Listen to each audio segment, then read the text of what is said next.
سچا امانت دار تاجر مجھ کو تو یا رب بنا، سچا امانت دار تاجر مجھ کو تو یا رب بنا، تیری پسند کی ہو تجارت غفلتوں سے تو بچا۔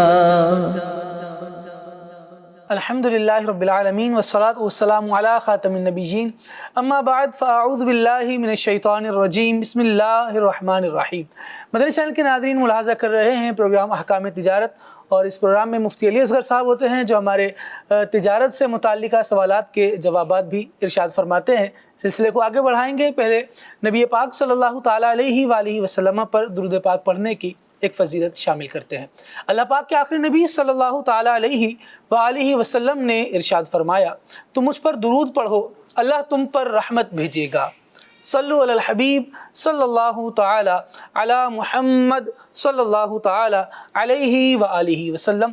اللہ رب العالمین ہم سب کو اپنے حبیب صلی اللہ علیہ وسلم کی مبارک ذات پر درود و سلام پڑھنے کی بھی توفیق عطا فرمائے، اور اپنی زندگی کو قرآن و سنت کے احکامات کے مطابق گزارنے کی بھی سعادت عطا فرمائے۔ ایک کال ہے ہمارے پاس، آئیے ایک کال شامل کرتے ہیں۔ سوال یہ ہے کہ مال ادھر سے جاتا پاکستان سے باہر کی کمپنیوں میں، وہ کارگو کے ذریعے جاتا، پھر وہاں سے 90 دن میں پیمنٹ جو ہے نا بینک نے کرنی ہوتی ہے ادھر پاکستان، تو کمپنی کی طرف سے بینک کی طرف سے ہوتا ہے کہ آپ کو ابھی ہم پیمنٹ کر دیتے ہیں فوری، لیکن اتنے ڈالر کم پیمنٹ کریں گے ہم۔ اب نے مسئلہ بیان فرمایا تھا کہ یہ سود ہے اس طرح کرنا، ٹھیک ہے، تو اس میں پوچھنا کہ اس کمپنی میں کام کرنے والے کا حکم کیا ہوگا؟ دیکھیے، ہو یہ رہا ہے کہ کمپنی بینک کو سود ادا کر رہی ہے۔ مثال کے طور پر $50,000 اس کو ریسیو کرنے تھے، 50 کے بجائے اس نے $45,000 ریسیو کیے، $5,000 اس کو نفع کے طور پر دے دیے۔ تو یہ قرض کے بدلے قرض کی بے ہوئی، کرنسی کے بدلے کرنسی کی بے ہوئی، اور ادھار کے ساتھ ہوئی۔ تو یہ معاملہ سودی ہے، اور چونکہ کمپنی کی آمدنی سودی نہیں ہو رہی ہے بلکہ کمپنی بینک کو سود ادا کر رہی ہے، تو ملازمین کی اجرت پر تو کوئی فرق نہیں پڑے گا۔ ہاں، جو ملازمین اس سیٹلمنٹ میں شامل ہوتے ہیں، جن کا کام ہوتا ہے بینک سے نیگوسیشن کرنا اور بات چیت کرنا اور یہ سودی معاہدہ کروانا، ان کا یہ فعل بدستور ناجائز رہے گا۔ جی، اس سے مختلف تناظر میں دیکھا جاتا ہے تو لوگ کہیں نہ کہیں ترغیب دلا رہے ہوتے ہیں، ایجنٹ بن رہے ہوتے ہیں، یا عام طور پر گلی محلوں میں بھی کچھ اس طرح کی چیزیں رائج ہوتی ہیں کہ کسی کو کرائسس میں دیکھتے ہیں تو اس کا ذہن بنا رہے ہوتے ہیں کہ آپ کا مسئلے کا حل ہو جائے گا، ٹیمپریری ہے، تھوڑے ٹائم کے لیے ہے، لیکن ہوتا سودی معاملہ ہے، وہاں سے قرض لے لیں، آپ ان کو زیادہ نفع کے ساتھ دے دیجیے گا۔ تو کیا یہ اس طرح کے افراد جن کی خود کوئی ملازمت تو باقاعدہ ہے نہیں، لیکن کیا صرف ترغیب دلانے پر بھی یہ گناہ گار ہوں گے؟ بڑا جنرل اصول ہے وَلَا تَعَاوَنُوا عَلَى الْإِثْمِ وَالْعُدْوَانِ، کہ گناہ کے کاموں پر تعاون نہ کرو۔ تو گناہ کے کاموں پر تعاون کوئی بھی شخص ہو، وہ امپلائی ہو، وہ رضاکار ہو، اس کی کوئی بھی حیثیت ہو، لا محالہ گناہ کے کام پر اگر تعاون کرے گا تو گناہ گار ٹھہرے گا۔ ٹھیک، سب فیس بک کے ذریعے سے یہ سوال کیا گیا ہے کہ دو ملکوں کی کرنسی کا آپس میں تبادلہ کرتے ہیں، اگر ادھار میں یہ لین دین کیا جائے تو کیا یہ درست ہوگا؟ دیکھیے، بہت سارے لوگ تو وہ ہوتے ہیں کہ جو دو طرفہ ادھار کرتے ہیں، تو دو طرفہ ادھار کرنے والے تو سرے سے گناہ گار ہیں، یہاں تو کوئی رعایت کی پوزیشن ہی نہیں ہے۔ مثال کے طور پر کہتے ہیں کہ جی آپ اتنے پیمنٹ فلاں جگہ بھیج دیں یا فلاں ملک میں بھیج دیں، ٹھیک ہے، ہم آپ کو 2 دن بعد ادائیگی کر دیں گے۔ اب وہ بھی جائے گی 2-3 دن کے بعد، اور یہ بھی ادائیگی 2-3 دن کے بعد۔ تو یہ تو وہ صورت ہے کہ اس کو کوئی بھی جائز قرار نہیں دیتا۔ اب بالفرض ایک طرفہ ادائیگی کر دی جائے تو حقیقت میں تو یہ مبادلۃ المال بالمال کی صورت ہے، خرید و فروخت کی صورت ہے۔ اب یہاں علماء کے 2 موقف ہیں۔ ٹھیک، علماء کی ایک بڑی تعداد ہے جس کا یہ موقف ہے کہ 2 ملکوں کی جو کرنسی ہے یہ ایک ہی جنس ہے۔ صحیح، تو ایک جنس اگر مانا جائے تو دونوں طرف سے کیش ادائیگی ضروری ہے، ادھار نہیں ہو سکتا۔ صحیح، اور بعض علماء کی رائے یہ ہے کہ دونوں جنس سے الگ ہیں، اگر الگ جنس سے مانا جائے تو پھر ایک طرفہ ادھار کی گنجائش رہتی ہے، دارالفتہ اہل سنت کا تحال فتویٰ یہی ہے کہ یہ جو معاملہ ہے، دو ملکوں کی جو کرنسی ہے وہ دو جنس نہیں ہے بلکہ ایک ہی جنس ہے، تو اسی کے مطابق جو ہے نا وہ عمل کیا جائے گا۔ ٹھیک ہے، ماشاء اللہ۔ مزید کال دیجیے۔ میرا مفتی صاحب سے یہ سوال ہے کہ جیسے ہمارا ای کامرس اسٹور ہے یو ایس اے میں، یہ اپنی ویب سائٹ ہے اور ہم چائنا سے پروڈکٹ بائی کرتے ہیں اور اپنے قبضے میں مطلب پاکستان میں منگوائے کے بغیر ہم اسے یو ایس اے میں بھیج دیتے ہیں اور اسے سیل کرنا سٹارٹ کر دیتے ہیں۔ میں نے سنا تھا کہ جب تک اپنے قبضے میں چیز نہ ہو تو اس ٹائم تک اسے سیل نہیں کر سکتے، وہ جائز نہیں ہے۔ تو کیا یہ ہمارے قبضے میں ہو گئی جب ہم نے پے کر کے ادھر ہی بھیج دیا لیکن ہمارے پاس وہ پروڈکٹ نہیں آئی، تو پھر ایسے کاروبار کرنا یہ جائز ہے؟ معاملہ تو اس سے بھی آگے کا ہے کہ جب آپ کو آرڈر ملا ہے جی، اور سودا ڈن ہو گیا تو عین ممکن آپ نے خریدی بھی نہ ہو۔ اگر آپ نے خریدی بھی نہیں ہے تو اور بڑی غلطی ہے۔ تو چیز جو ہے جس وقت آپ سودا کر رہے ہیں آپ کی ملکیت میں بھی ہونی چاہیے اور آپ اس کا قبضہ بھی کر چکے ہوں۔ آپ کے قبضہ کرنے سے مراد یہ کہ آپ یا آپ کا نمائندہ جو ہے اس کا قبضہ کر چکا ہو۔ اب بعض صورتیں ایسی ہوتی ہیں باہر سے مال منگوانے کی، جہاز پر مال لوڈ ہوتے ہی قبضہ ہو جاتا ہے، جو خریدار ہے اس کا قبضہ ہو جائے گا۔ جیسے اگر آپ کا مال ایف او بی کے ذریعے آ رہا ہے، ایف او بی کے ذریعے جب مال آتا ہے تو فریٹ جو ہے وہ مال منگوانے والا ادا کرتا ہے، تو کرایہ وہ ادا کرتا ہے، تو جو شپمنٹ ہے وہ اس کے بیہاف پر ہو رہی ہے، اس کی وکالت پر ہو رہی ہے۔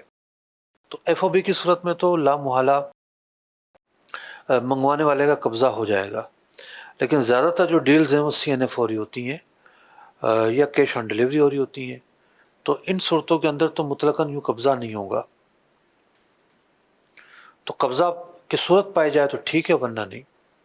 ٹھیک۔ تو قبضے کے لیے اپنے پاس آنا ضروری ہے یا یہ بھی کافی ہے کہ اگر ان کے اختیار سے وہ کہیں اور ٹرانسفر کر رہے ہیں تو کیا یہ قبضے کی صورت کہلائے گی؟ قبضے کی تو بے شمار صورتیں ہیں، کچھ علامتیں بھی ہیں۔ جیسے ایک علامت تو یہ ہے کہ قبضہ نام ہے رسک ٹرانسفر کا، کہ اگر مال ضائع ہو جاتا ہے، جل جاتا ہے، راستے میں کوئی حادثہ پیش آتا ہے تو سوال یہ پیدا ہوتا ہے کہ کس کا نقصان ہوا۔ صحیح۔ اگر قبضہ منگوانے والے کا ہے تو پھر منگوانے والے کا نقصان کہلائے گا، اگر اس کیفیت میں قبضہ بھیجنے والے کا ہے تو بھیجنے والے کا نقصان کہلائے گا۔ جیسا کہ ہم لوکل مارکیٹس میں بھی دیکھتے ہیں کہ کوئی چاول کی گاڑی آ رہی ہوتی ہے ٹھیک، تو بعض لوگ کہتے ہیں کہ جی ہمیں پہنچ چاہیے، راستے کا رسک ہم نہیں لیں گے، تو پہنچ کی صورت میں کرایہ بھی جو ہے وہ مال بھیجنے والا دے رہا ہوتا ہے، صحیح اور راستے کا جو سارا رسک ہے وہ بھی اسی کا ہوتا ہے۔ صحیح۔ اور دوسری صورت یہ ہوتی ہے مال منگوانے والا وہیں سے خود اٹھاتا ہے، اس وقت میں وہ کرایہ بھی ادا کرتا ہے اور کرایہ ادا کرنے کے ساتھ ساتھ رسک بھی اسی کا ہوتا ہے۔ تو دیکھا جائے گا کہ رسک ٹرانسفر ہوا یا نہیں ہوا۔ اور پھر قبضے کی بہت ساری صورتیں ہیں، کنسٹرکٹیو قبضہ کہلاتا ہے، بعض صورتوں میں حکمی قبضہ، بعض صورتوں میں فزیکل قبضہ ہوتا ہے۔ تو یوں صورتحال مزید واضح ہو تو پھر ہم عرض کریں گے کہ یہاں کس طرح قبضہ ممکن ہے۔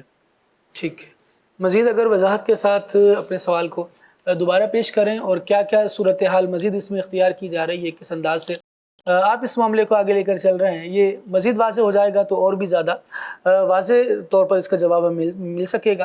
ابھی مزید کال شامل کرتے ہیں۔ جی، میرا سوال آپ سے یہ ہے کہ آن لائن ارننگ میں ایک ایپلیکیشن ہے کہ اوتھینٹک ہے، کوئی اسکیم ہے نہیں، اور اس میں ہوتا یہ ہے کہ آپ نے کیپچاز فل کرنے ہوتے ہیں، جو کیپچا ہوتے ہیں وہ آپ نے فل کرنے ہوتے ہیں، جتنے فل جو ہے وہ کرتے رہیں گے اس کے حساب سے آپ کی ارننگ ہوگی۔ تو کیا یہ ٹھیک ہے شرعی طور پہ؟ دیکھیے، فیک ہونا یا نہ ہونا اپنی جگہ پر ہے، اصل چیز ہے مقاصد۔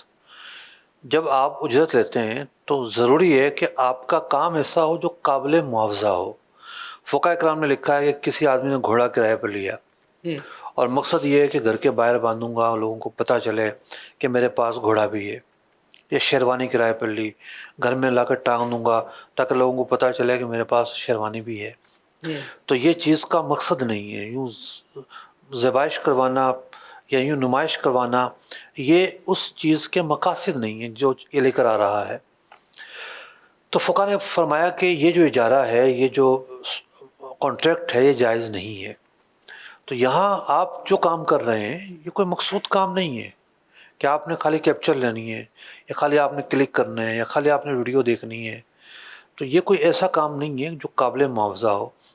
اور جب اس کی ہم بنیاد کی طرف جاتے ہیں تو ہمیں اس میں دھوکہ بھی نظر آتا ہے۔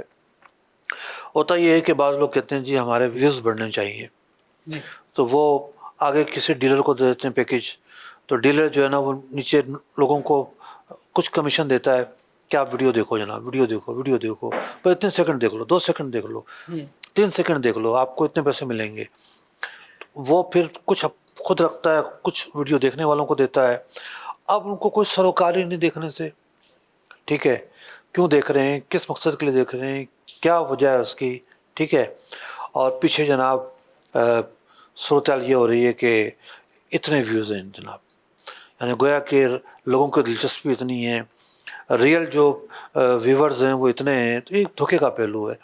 اسی طریقے سے اشتہارات کے معاملے میں تو اس سے بڑھ کر دھوکہ ہوتا ہے کہ جس کمپنی نے اشتہار دیے ہیں اس کمپنی کو بتایا جاتا ہے کہ جناب ہم نے اتنے آپ کے اشتہار جو ہے نا لوگوں تک پہنچا دیے ہیں، اور وہ لوگ وہی ہوتے ہیں جو انہوں نے خرید کے رکھے ہوتے ہیں۔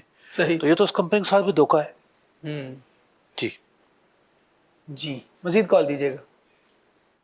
محمد ارسلان اتاری مدینہ الاولیاء ملتان شریف سے بات کر رہا ہوں۔ احکام تجارت میں مفتی صاحب آپ سے یہ سوال ہے، کسی نے ڈالر میں قرضہ لیا پاکستانی مد میں، اس کو پاکستانی مد میں ہی لوٹانا ہوگا یا ڈالر میں لوٹانا ہوگا قرضہ؟ اس بارے میں کچھ ارشاد فرمائیں۔ دیکھیے سوال کا جواب تو بڑا آسان ہے لیکن مغالطہ ہو جائے گا۔ آپ کے سوال کا جواب دینے سے پہلے میں عرض کرنا چاہوں گا، عام طور پر یہ ہوتا ہے کہ باہر سے کوئی شخص جب پیسے بھیجتا ہے، وہ ڈالر میں بھیجے، پاؤنڈ میں بھیجے، درہم یا ریال میں بھیجے، تو پاکستان میں جب ریسیو ہوتے ہیں تو وہ پاک روپیز میں ریسیو ہوتے ہیں۔ وہ ویسٹرن یونین کے ذریعے بھیجے، وہ بینکوں کے ذریعے بھیجے، جب یہاں وہ کیش کروائے گا لینے والا تو اس کو تو پاک روپیز میں ملیں گے۔ تو وہ تو اس بات کا پابند ہے کہ جس کرنسی میں اس کو پیسے ملے ہیں اسی کرنسی میں وہ واپس لوٹائے۔ اب پیچھے والا جھگڑا کر رہا ہوتا ہے کہ جی جب آپ نے پیسے لیے تھے تو ڈالر کا ریٹ یہ تھا، درہم ریال کا ریٹ یہ تھا، صحیح، اور اب ریٹ یہ ہو گیا ہے، لہٰذا آپ اس کے حساب سے واپس لوٹائیں۔ کیوں لوٹائیں بھائی؟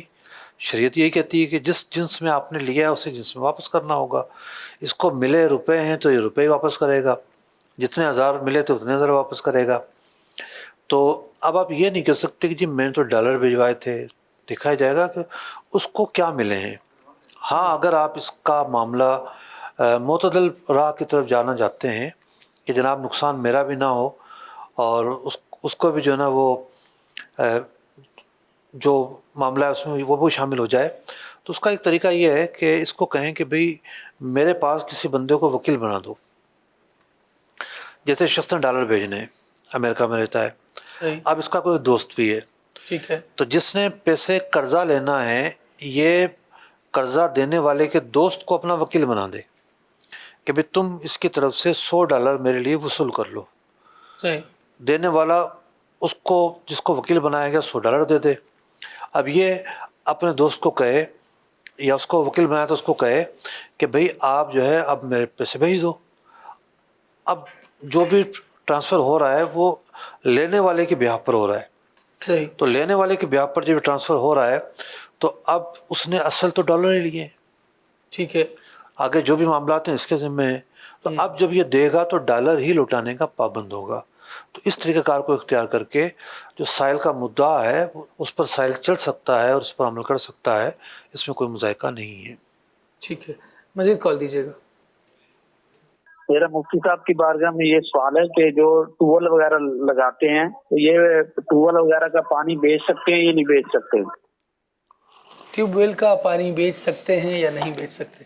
دیکھیے ٹیوب ویل کا جو معاملہ ہے، ویسے تو ٹیوب ویل جو ہے نا اس میں احراز بھی پایا جاتا ہے ٹھیک، کہ ٹیوب ویل کا پانی ایک تالاب میں آتا ہے پھر اس سے آگے جا رہا ہوتا ہے، صحیح، عام طور پر تو ہم نے ایسے دیکھا ہے۔ یوں تو کوئی بھی پانی مباح پانی اگر اس میں احراز پایا جائے تو ملکیت میں آ جاتا ہے. صحیح. یعنی احراز کا مطلب ہوتا ہے کہ بندہ اس کو قبضے میں لے لے, ذخیرہ کر لے. تو ایک مباح پانی ہے, اس زمین سے نکل رہا ہے, اس کا ذخیرہ کر لیا اس نے, تو اس کی ملکیت میں وہ آ گیا اور اپنی مملوکہ چیز کو بیچا جا سکتا ہے. اور بالفرض براہ راست بھی اگر پانی جا رہا ہو, نالے میں ڈال کے آگے بھیج رہا ہو یہ, تو بھی سروس تو ہے نا, ایک پیٹرول یوز ہو رہا ہے, بندے کی جو نا مشقت لگ رہی ہے. صحیح. تو جو معاوضہ عام طور پر ایسے موقع پر پانی کا معاوضہ نہیں لیا جاتا, عام طور پر گھنٹوں کے حساب سے پیسے چارج ہوتے ہیں. صحیح. یعنی کسانوں کے ہاں جو معاملہ ہے وہ جو ٹولز استعمال کرتے ہیں, مشینری استعمال کرتے ہیں, جیسا کہ تھریشر ہو گیا, ہل ہو گیا, دیگر چیزیں ہو گئیں, تو وہاں بھی گھنٹوں کے حساب سے جو ہے نا وہ چارج کیے جاتے ہیں پیسے. صحیح.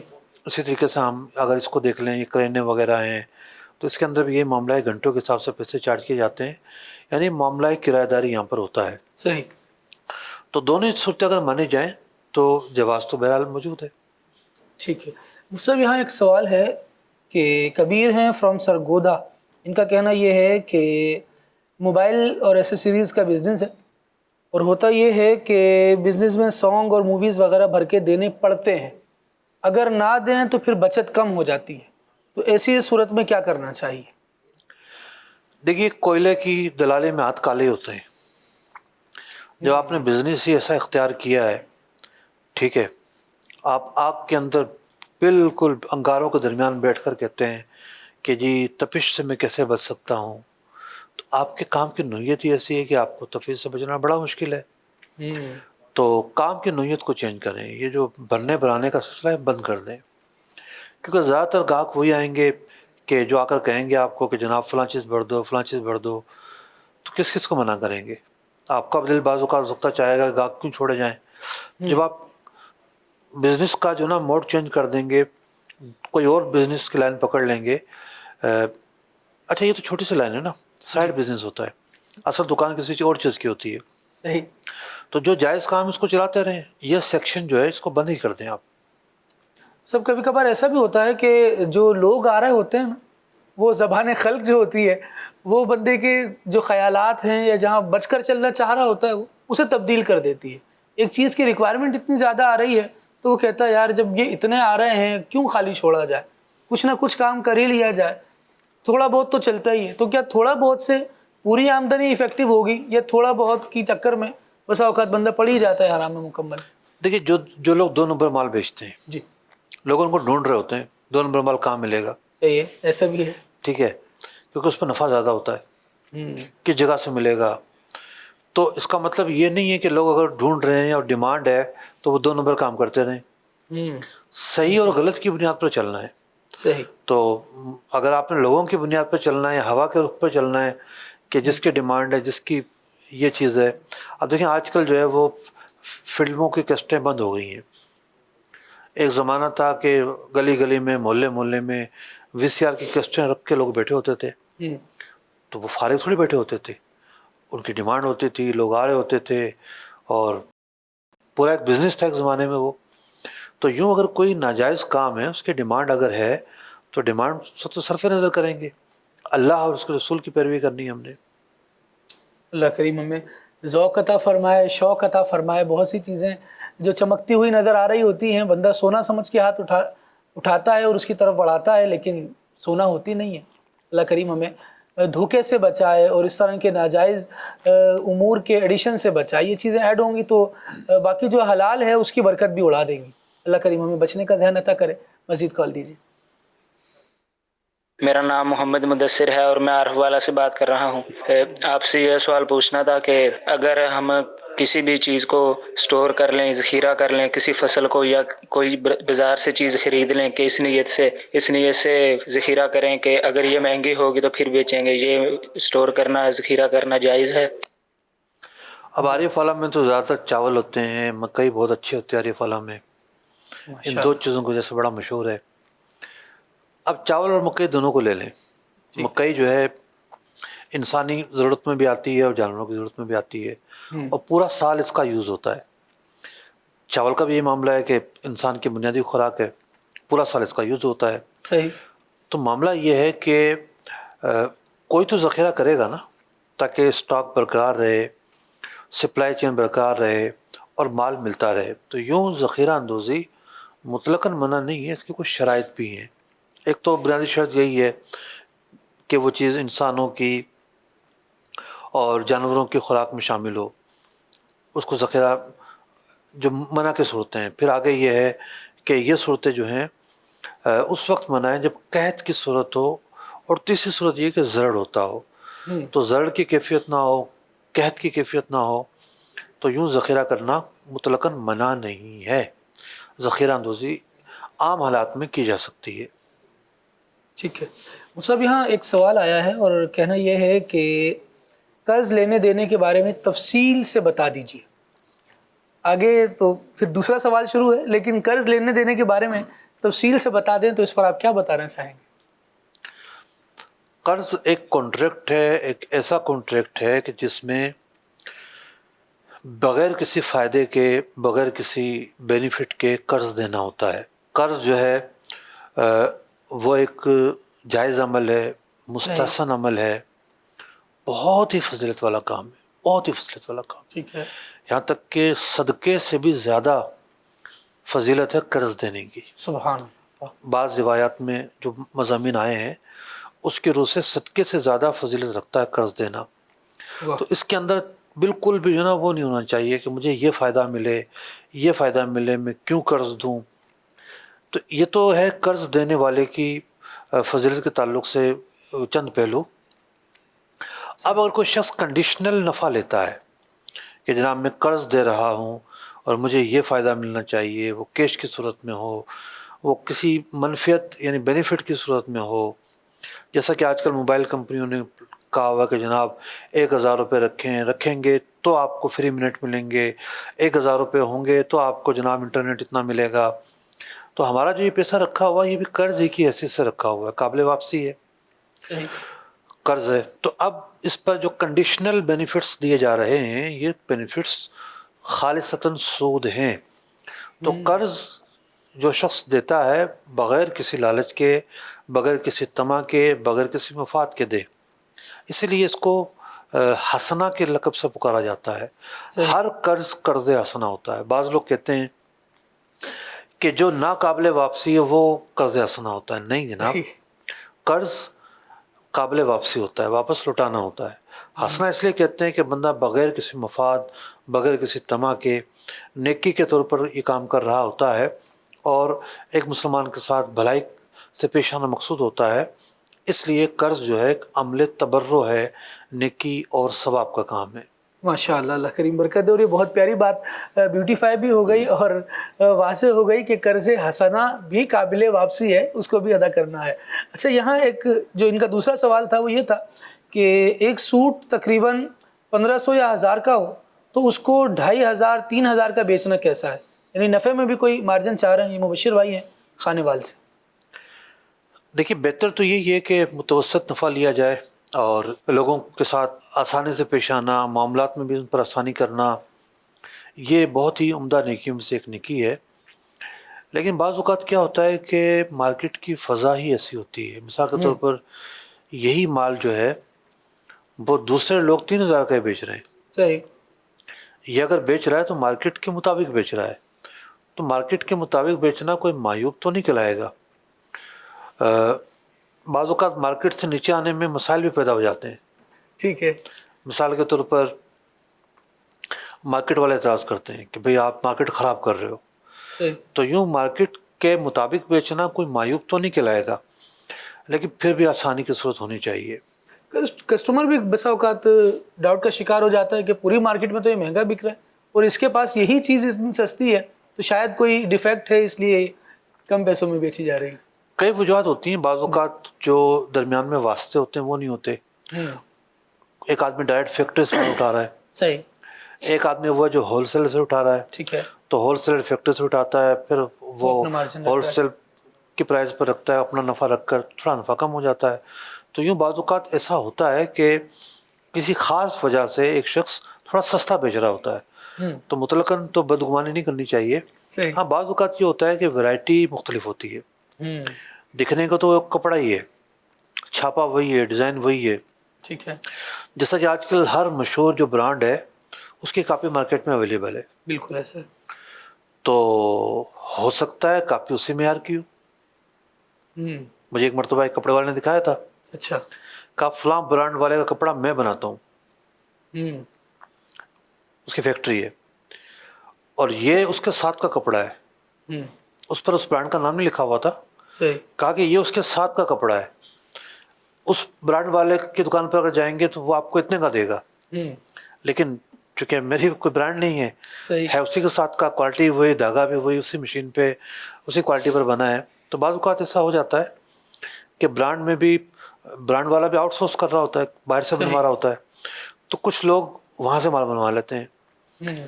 تو حالانکہ برانڈ والا تو بعض اوقات باؤنڈ کرتا ہے کہ کسی اور کا نہیں بناؤ گے. ٹھیک.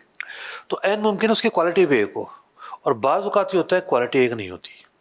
ٹھیک. چھاپا لے لیا جاتا ہے, کپڑا چینج ہوتا ہے. دکھائی ایک جیسی دے رہی ہوتی ہے, اور بسا اوقات جو خریدنے والا ہوتا ہے وہ صرف یا تو برانڈ کے نیم پر ریٹ لگا رہا ہوتا ہے, یا جو دکاندار نے اپنے ریٹ بتائے تو اس پر ریٹ لگا کر اپنے مارجن کو دیکھ رہا ہوتا ہے اور اپنی جیب کے حساب سے ریٹ کر رہا ہوتا ہے. تو خلاصہ یہ نکلا کہ اگر سستا بیچ رہے ہیں, کوالٹی میں فرق نہیں ہے, تو کوئی شرعی خرابی تو نہیں ہے. صحیح. لیکن اگر آپ نے 2 نمبر مال رکھا ہوا, کوالٹی اس کی ہلکی ہے, اور اس کو وہی کہہ کر بیچ رہے ہیں, اور پھر دعویٰ بھی کر رہے ہیں کہ فلاں جگہ سے لوگ مہنگا ملے گا, ہم سستا دے رہے ہیں, تو یہ تو سیدھا سیدھا جھوٹ بولنے کا معاملہ ہے. تو جھوٹ بول کر مال بیچنے میں اس صورت کے اندر تو دھوکہ بھی ہے, دھوکہ دے کی صورت ہے. اللہ کریم دھوکے سے بچائے. مزید کالز ہیں ہمارے پاس, آئیے شامل کرتے ہیں. ایک دوست ہے, اس سے 4 لاکھ روپے میں نے ایک پیمنٹ دی ہے, اپنے کاروبار میں انویسٹ کی ہے. وہ میرے ساتھ کاروبار پہ نہیں بیٹھتا, اور اس نے مجھے کہا جی کہ مجھے 25 سے 30% کمائی چاہیے. میں اس کو ہر مہینے 25 سے 30% کمائی دیتا ہوں. کیا یہ جائز ہے کہ ناجائز ہے؟ دیکھیے, آپ کو یہ سیکھنا پڑے گا کہ پارٹنرشپ کے اصول کیا ہیں. صحیح. جب تک آپ یہ نہیں سمجھیں گے کہ پارٹنرشپ کسے کہتے ہیں, کس طرح ہوتی ہے, کیا اصول ہیں, اس وقت تک آپ کوئی بھی بڑی غلطی کر سکتے ہیں. تو ہم نے ایک بروشر تیار کیا ہوا ہے پارٹنرشپ کے حوالے سے. تو وہ بروشر جو ہے IEC-dawat-islami.com ویب سائٹ کا ایڈریس ہے. اس پر آپ جائیں گے تو پارٹنرشپ شرکت اس کو کہتے ہیں, اس کا بروشر رکھا ہوا ہے.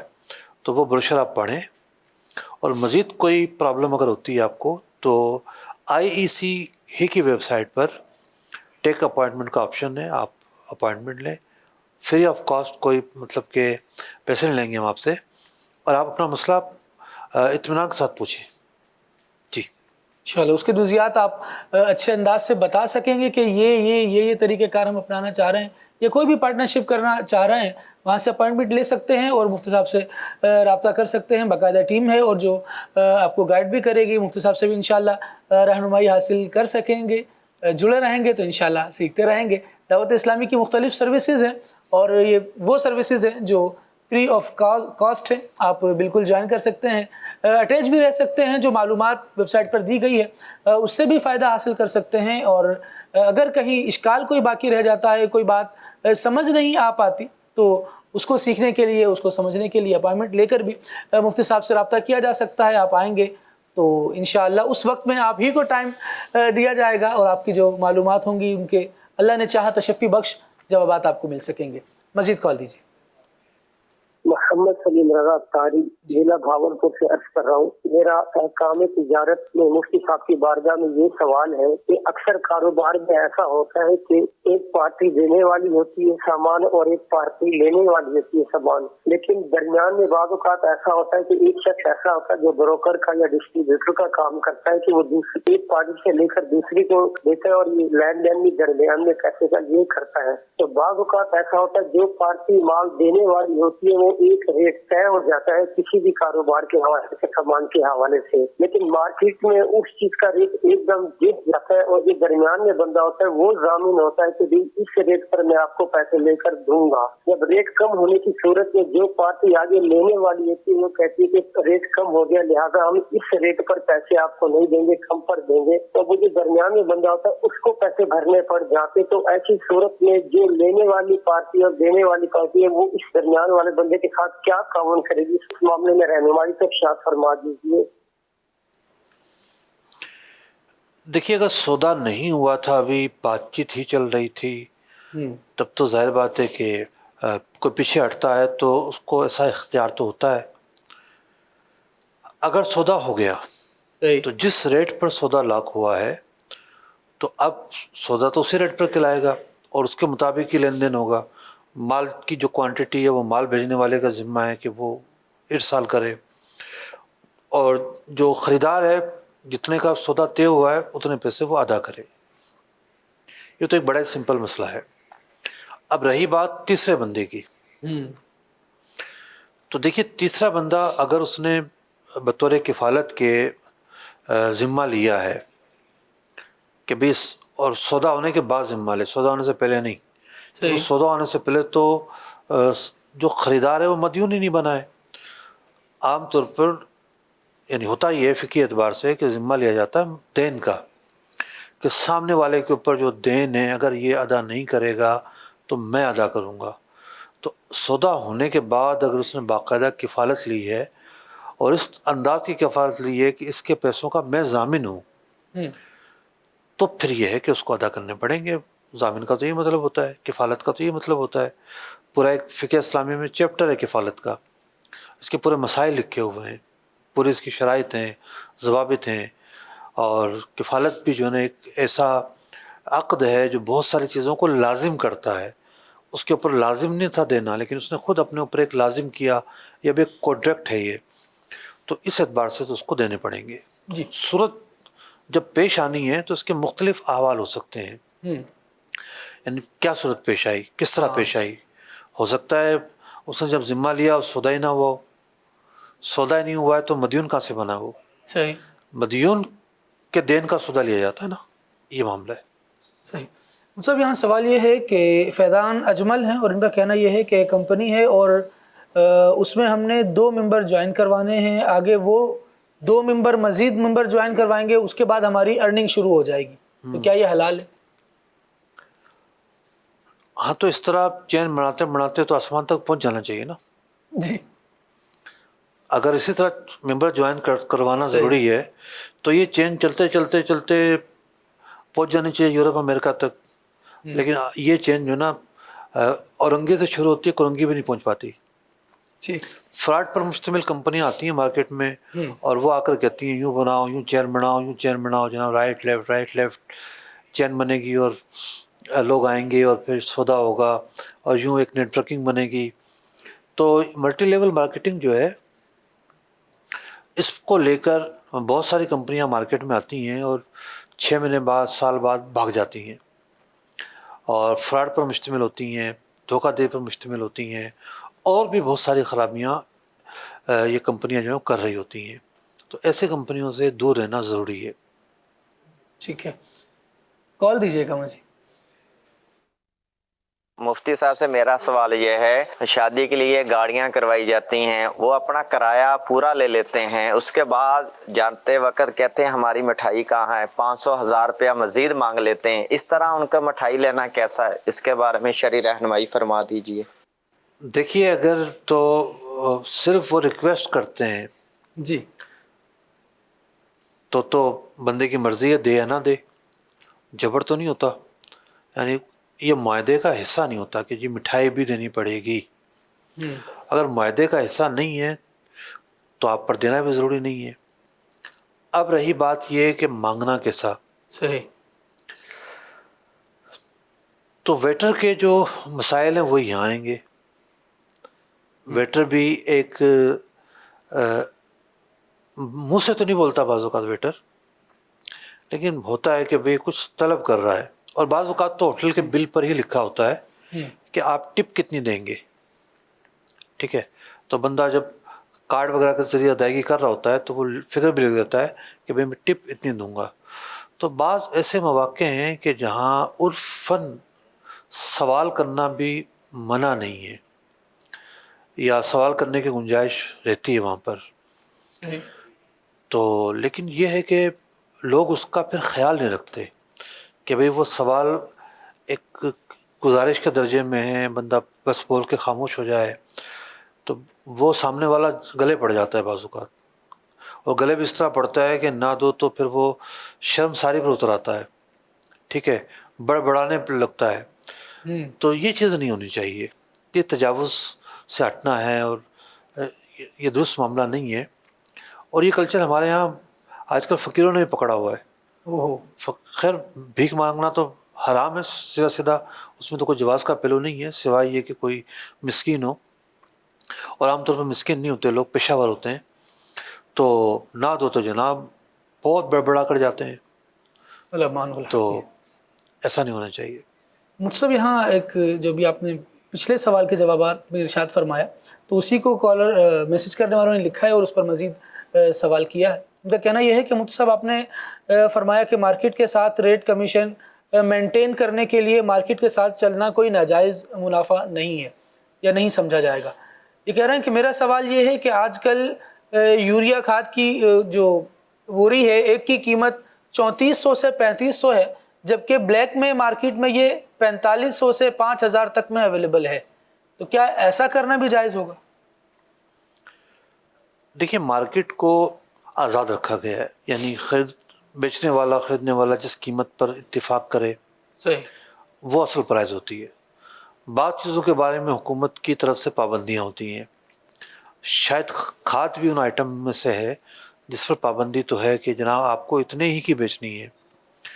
تو یوں اگر کوئی اس سے تجاوز کر رہا ہے حدود سے تو کہیں نہ کہیں تو گرفت میں آنے کا معاملہ ہوگا. ہو سکتا ہے بعض جگہوں پہ نہ ہو.